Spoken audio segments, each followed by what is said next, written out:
There is a mentality surrounding FromSoft games that has always plagued them, and that is the quitter's mentality.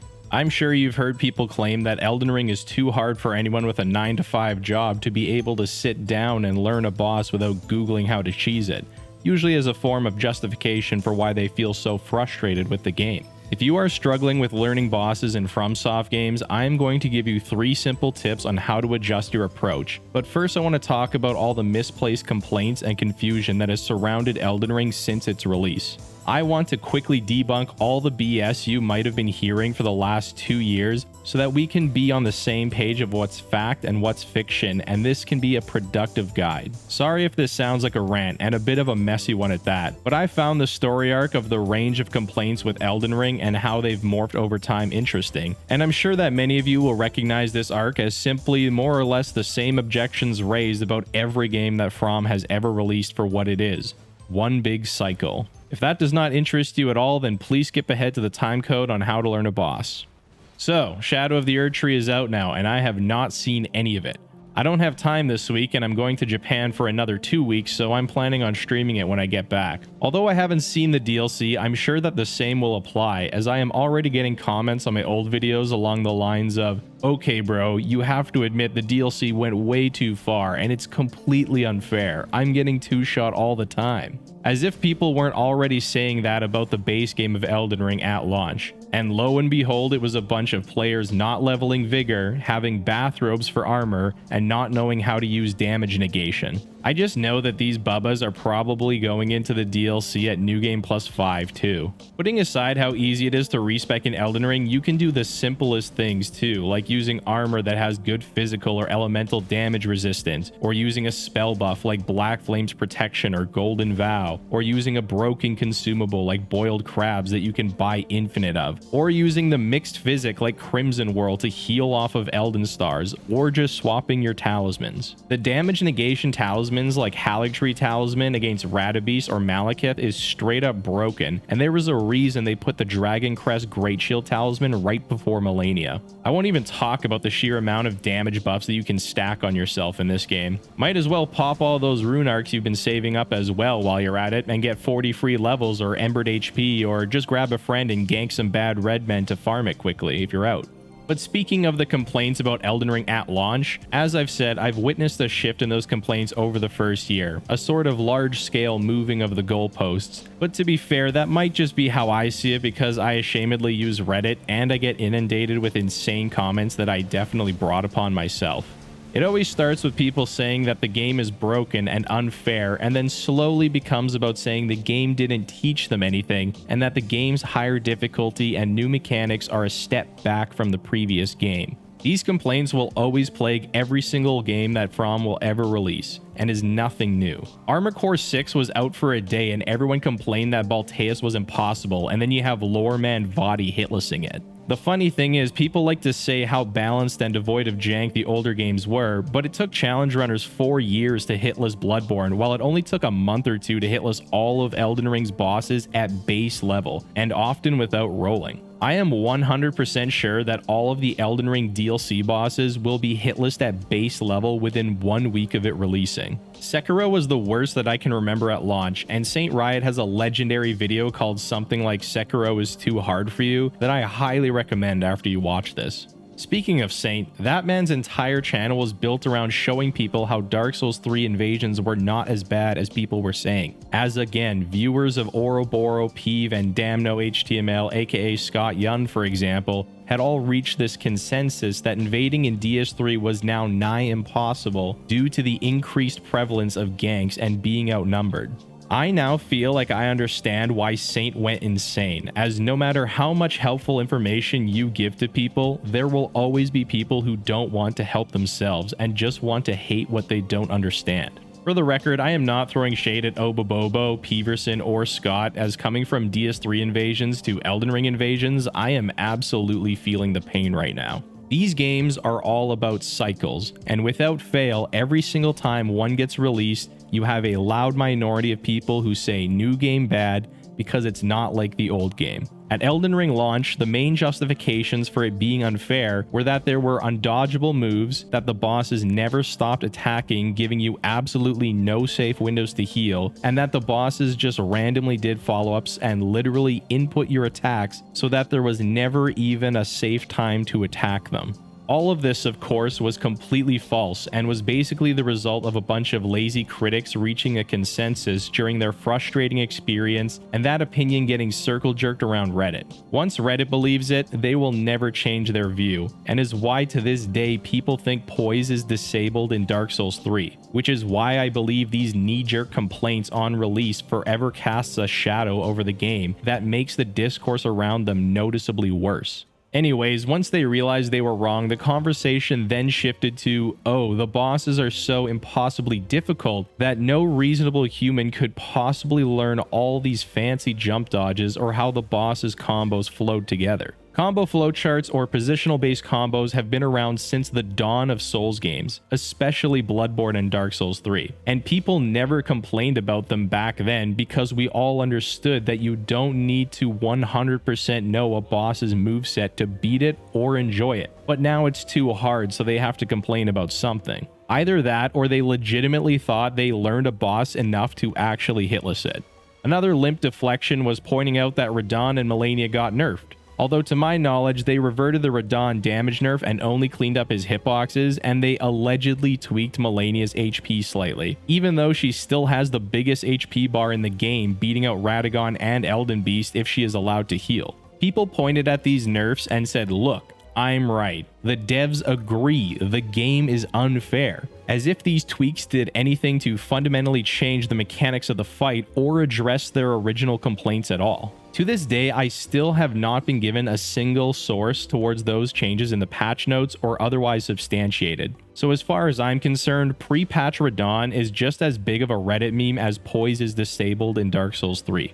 Another complaint was that colossal weapons and strength builds were unviable, which is ridiculous as strength builds are and have always been the best in the game due to the amount of weapon and ash options at your disposal, the amazing damage and defenses, option of fire infuse, and the stat efficiency. Colossal weapons are also much more viable and less punishing as a playstyle than any other previous game, and I would attribute this to the cleaner hitboxes allowing us to take advantage of jump dodges, strafing and doing a charge at R2, and low profile dodges to get big punishes and blast an enemy's posture bar, effectively leaning into the posture mechanic and making it a better reward for aggression than the HP regen in Bloodborne, which only rewarded mindless mashing with often negligent HP returns besides getting a heal from a posting when you parry too late. Colossals being better is also due in part to the fact that Elden Ring actually gives you an incentive to use a weapon's full moveset, rather than R1 spamming in Dark Souls 3, giving Colossals fast, low recovery options like running and jumping R1s, and R2s rewarding you by doing gangbuster health and posture damage if you can find a spot to mix them in.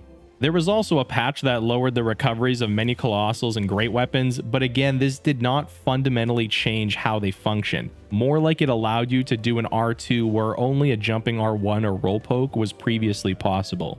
I think this misconception arose from another misconception, that Elden Ring boss attacks are faster, which is not true. There were plenty of fast attacks on the locked 30 FPS games like Dark Souls and Bloodborne. Elden Ring bosses don't attack literally faster, they just attack more frequently. People would point to how fast the delayed attack comes out from the start of the attack animation, which also made zero sense as the boss had already committed to the attack from the tell animation. So no matter how long they hold it, all it comes down to is learning the timing, which is the bread and butter of every attack that they have ever made.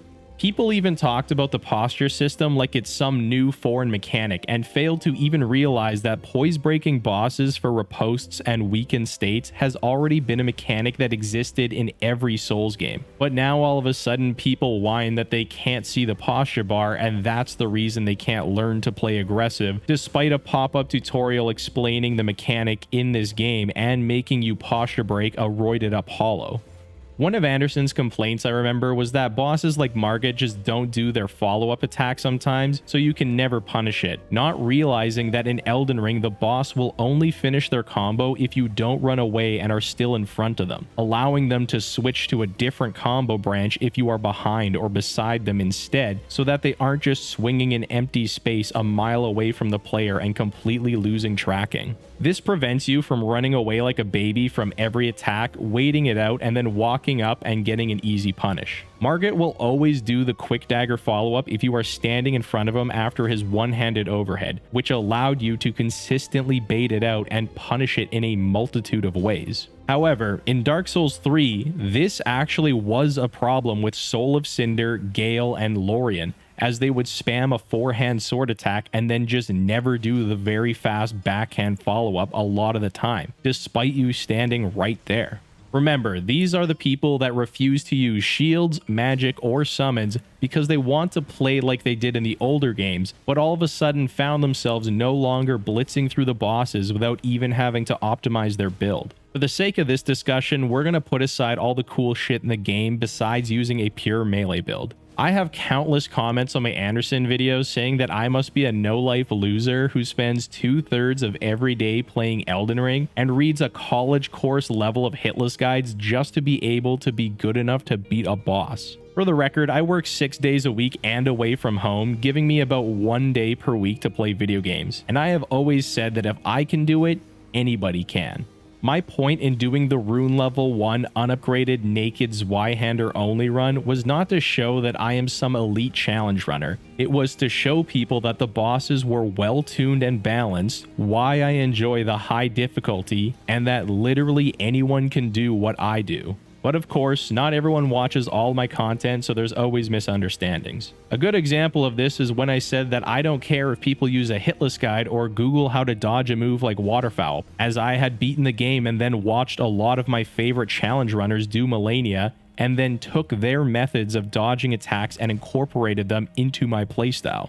To make up for it in my Anderson video, I decided to take the next most complained about boss, Malekith, and sit down for 2 hours at rune level 70 with a plus 17 zwei and just learn him hitless on my own. And you can see in that video that I came up with some extremely optimized punishes. But the part where I mentioned that got cut, and I had a bunch of people accusing me of just Googling everything that I ever did in the game. Another more weird misunderstanding was that by showcasing Underwatch challenge runners that I like, people tried to insinuate that I expect everyone to be a challenge runner level god just to be able to beat the game, when it was more so people saying that attacks were undodgeable like Radagon's teleport, not substantiating that at all, and all I had to do to respond was post the hitless guide and say, no it's not, here's how to dodge it. For better or worse, I like the difficulty and the existence of hitless guides because they are very high effort and the game builds its own community as people ask for help and are offered it. I've met a ton of friends just through asking questions about how poise works or what the best talisman at 40 faith is, and I've even flown overseas to meet them in real life.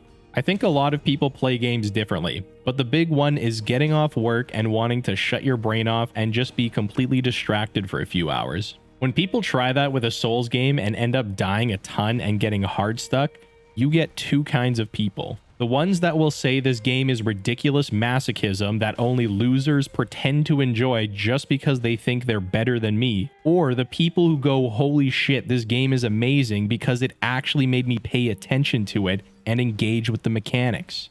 I feel like the former of these types of people can be the loudest, and I have always hated the reputation these games have within the larger gaming community sphere. You will constantly see these games described as masochistic slogs where you will die hundreds upon hundreds of times, and it is a gaming badge of honor if you can see it through to the end. Hearing these games described this way, I feel is the ultimate gatekeeper, especially when you also label the people that enjoy them as elitists. I do not want the game to be hard to gatekeep normies or because I hate physically disabled gamers. I want it to be hard so that it is enjoyable and challenging.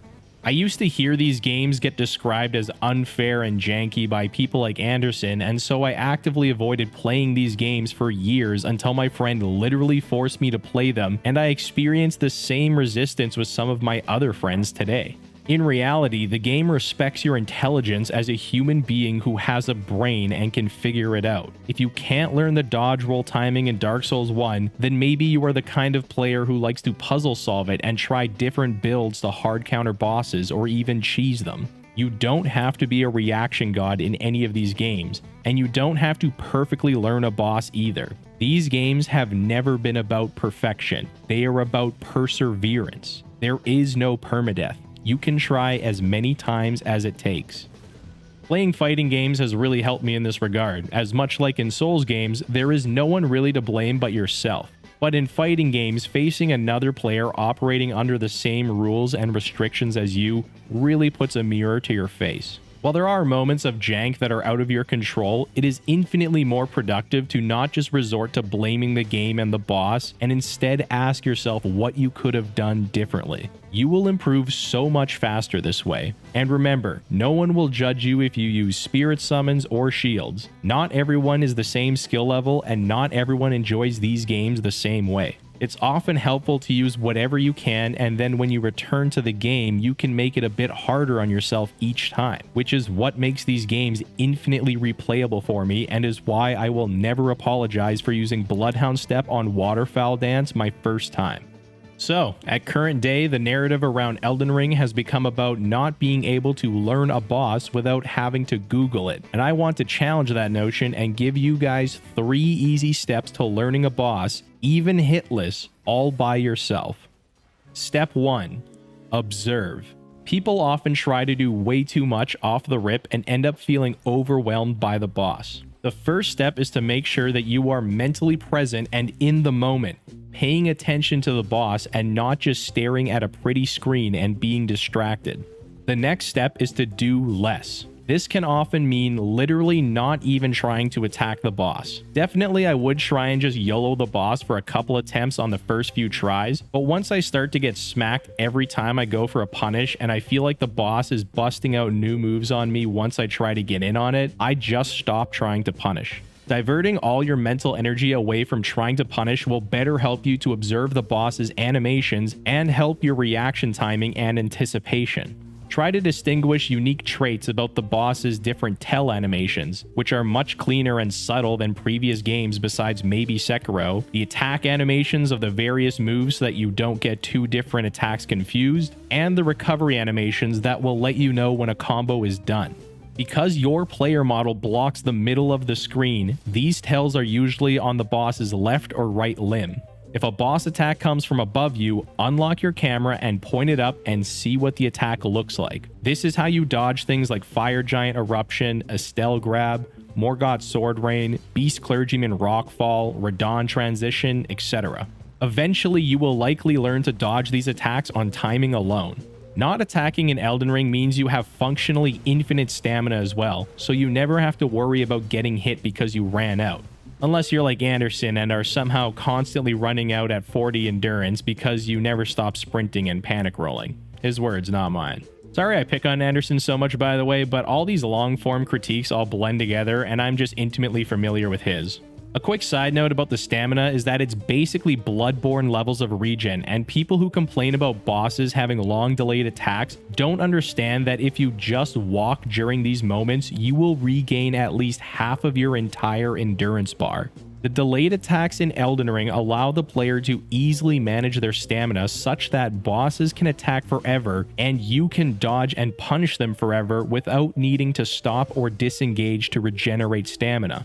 Running isn't even optimal anyways most times, as it just means you will be in instability frames and will take extra damage when the boss hits you. Something most Bloodborne players should know by now because instability was so unforgiving in that game. Regardless, you are going to die likely a handful of times anyways in a From game, so going into a boss with no attention to attack much for 2 or 3 attempts can quickly deepen your understanding of the boss. Try standing at different ranges in neutral and during combos to see what combo branches the boss will do if you are standing behind it, or what its options are from neutral at close, medium, and long range.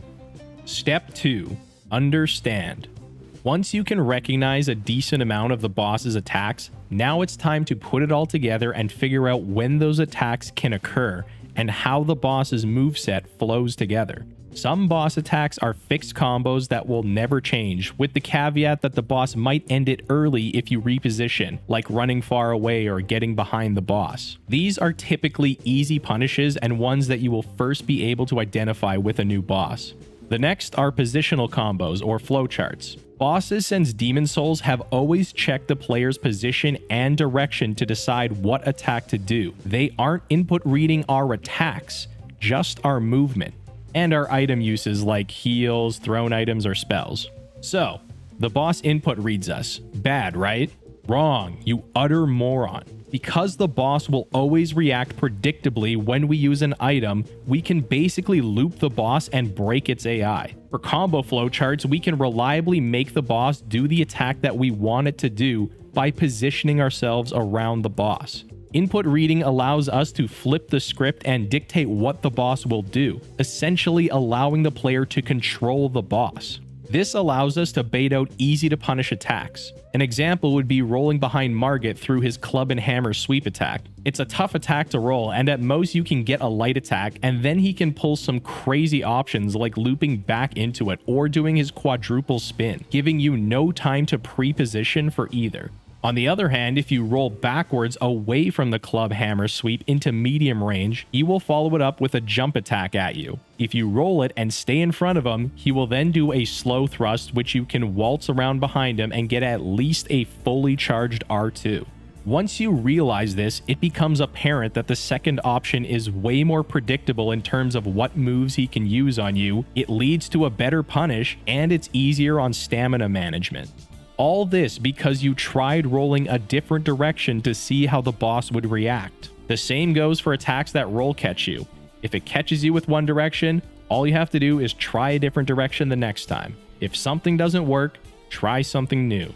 Positional based combos need a point within the combo where they check the player's positioning and proximity so the boss can determine how to proceed. A good way to identify this is to run away from boss combos and observe when they stop attacking. If you walk up and punish them next time, it's a fixed combo. If you walk up and the boss continues the combo and smacks you, it's a combo checkpoint.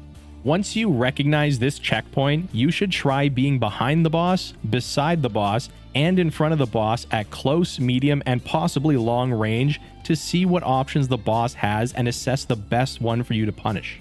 It's also time to identify the boss's problem moves that cause you the most grief. If it's part of a combo branch, then avoid that combo branch. If it is an attack that the boss can do from neutral, then you should be really careful and potentially base your entire approach around mitigating this move entirely. An example would be the Godskin Noble Belly Blast from neutral when you're in front at close range, Waterfowl Dance, Rykard Lava Quake at medium range, Osiris Charge at all ranges, and Ebrietta's Charge in front and I think at close and medium range. Malekith's anime Blade Ball of Death is an example of an attack that is at the end of a combo, so it's much easier to anticipate and pre-position yourself to punish it. Also, understand the boss's recovery and when they reset to neutral. Bosses don't stand in a T-pose and strafe you for 3 seconds like in Dark Souls 3, but instead they have long recoveries on combo enders that lead back into the boss's neutral, and you should be punishing that recovery animation. Do not wait for the boss to start edge walking. Recovery frames are when you should be either getting an attack or healing. You can still try healing in neutral like old games just to see if the boss has a heal punish like Godskin Flame Orb or Melania Thrust, but you should instead continue to engage the boss and dodge its attacks so that when you arrive at a recovery window, you can safely drink your flask instead of hitting an R2. This will be less risky than gambling a panic heal in neutral, or God forbid the middle of a boss's combo, and has always been the safest way to heal as it was still a gamble in previous games to heal in neutral. The older games were pretty bad for just letting you sprint far away and healing without the boss reacting though. You can also use the previously mentioned input reads against the boss. Technically it's an animation read, but whatever. You can use a knife or crossbow or really anything to force Godskin Duo to throw a fireball and then heal after. You can also do this to reset a boss from neutral, as a boss will always start attacking you if they take damage. This is useful for things like Phase 1 Melania when her aggro just completely breaks and she just edge walks around because she decides to not start attacking you when you approach. You can even get silly with it and shoot a crossbow at Godskin Duo carry and retaliation parry their flame orb, and then just rinse repeat. By now, you should also understand that some boss attacks require you to roll a specific direction, and I think this is a big hang-up from people used to only relying on the iframe timing, saving them for every attack in previous games, so learn which way is optimal. For some attacks, you will get frame trapped if you roll a certain way. For bosses like Beast Clergyman, it makes a big difference in which direction you roll the quick swipe because your position will determine what combo finisher he does. Rolling in makes him loop it, while rolling sideways makes him do the ground stab, which is his easiest attack to punish. And for bosses like Margit and his Phase 2 Sword Club attack, it's surprisingly forgiving if you learn it and realize you can actually dodge it right or left or backwards in specific ways. Also, regarding certain massive AoE attacks like Draconic Tree Sentinel Lightning Slam, Phase 1 Godfrey's Eruption, and Commander Niall's Frost Stomp, I am not 100% on all these moves, but I am pretty sure that the edges of the attack have lingering hitboxes, or that the hitbox travels outwards from the center, meaning that you will often get roll caught trying to roll out of it, but be totally fine if you roll towards the epicenter of the attack. Niall's Frost Stomp, I've had iffy results, but everything else has been consistent for me. I'm not tech savvy enough to whip out a hitbox viewer though. Step 3. Experiment. At this stage, you mostly understand the boss's moveset and know when it is ideal to attack and heal. Now is when you begin the process of optimization and is the fun part for me. You may have previously rolled a certain attack, but that is far from our only option. We can also explore the possibility of spacing, strafing, blocking, parrying, or jumping the attack. Spacing allows us to regain more stamina if the boss will still continue the combo. Strafing will also allow us to regain stamina that we will often use to land a fully charged R2. Blocking is helpful for attacks that are too precise to dodge consistently, like Rykard's Lava Quake. Parrying can be a good way to land big damage on easily timed attacks. Jumping allows us to dodge and attack simultaneously and mix in big punishes in the middle of otherwise relentless boss combos. I know that people will often argue that they struggle with knowing when the game will let them jump an attack or not, so I'll just say this. Most attacks in the entire game, you can jump in some capacity, whether it's jumping over it, around it, or away from it. Watch Mouse's no-roll Malekith hitlist if you want to entertain this concept.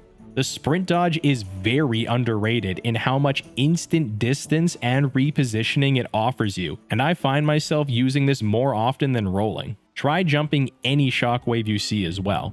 As for attacks like Radagon's Phase 3 Transition AoE, where you might be confused due to getting hit only sometimes when you jump, instead of complaining about the animation, either experiment further and figure out why it is you can dodge at certain times and can't on others, or just give up on trying to jump it and move on with another dodge option. If the timing is tricky, you can just use an Ash of War that keeps you airborne for longer, like the Blade of Calling weapon art or Storm Assault. Next is to experiment with different levels of punishes. I personally like to try the biggest attacks that I can, like charged or uncharged R2s and jumping R2s. It may work a few times until I get hit by a different boss option. In that case, I just work my way down to lighter punishes until I found the biggest one that I can land. An example would be the jump R2 having too long of a recovery on Godfrey when he does his sidestep into ground stomp. So instead, I just do a jumping R1, land, and then strafe his overhead follow-up into spin. Instead of rolling Godskin's Flame Orb, I tried doing a running R2 at him to low profile his projectile. The possibilities are endless, especially when you start taking advantage of all the RPG mechanics. You can use Carry and Retaliation to negate all of Mohg's blood spells, or you can spawn a pool of lava beneath Melania when she's in her Scarlet Aeonia recovery. If you are a hybrid caster build, you can use spells to attack bosses when they are even out of range, like when Malekith leaps onto a pillar or hitting ancient dragon heads when they are above melee range, allowing you to create even more punish windows on the boss. Don't forget to experiment with different builds and talismans in general, but also Ashes of War or mixed physic combinations to negate certain boss attacks. Finding new ways to punish attacks is what makes these games so endlessly replayable for me when I start using different weapon classes and builds. So in summary, Step 1. Observe the boss behavior and animations. Step 2. Understand when you can punish and what combos are favorable. And step 3, experiment and optimize. I hope this fresh mindset will help you on your DLC journey and beyond to their future games and in your replays of From's previous titles. This mindset also works for the enemies as well as the bosses. I love using these 3 steps on Sekiro enemies and just treating them like a boss, because it is so satisfying when you understand a Nightjar Shinobi's moveset and can effortlessly style on them with spear scorpion grabs or shuriken chasing slice when you can predict their backflip disengage. I also find it funny when people complained about reused enemies in Mountaintop of the Giants steamrolling them because of their juiced up HP and damage. In my mind, it tells me that these people just never really learned the enemies in the first place and just relied on their high stats and damage to carry them rather than engaging with the enemy's moveset. If they knew how the enemy worked, then it would be a non-issue to still clap them in Mountaintop when they have just more HP. I think a lot of people are experiencing that now in the DLC as well, being so used to a rune level 400 build allowing them to destroy everything in their path, and I think crutching on your stats is what convinced people that they fully understood how Dark Souls 3 bosses worked, and that bosses not being able to kill you in 4 hits with the starter set of armor was actually the perfect difficulty balance. I already harped on enough about that in my DS3 videos, and people already think that I hate DS3 as it is, so I'm just going to call it there. I will be using this approach in the DLC when I get back from Japan, especially after I beat it and it becomes time to resume my rune level 1 plus 0 naked Zweihander only run. I'll be streaming that live on Twitch for probably 8 months again, but I think I'll be uploading those videos and my first playthrough to the side channel from now on. Take care. I genuinely hope that regardless if this video helped you, that you can learn to understand and enjoy how to approach boss fights in From games for yourself.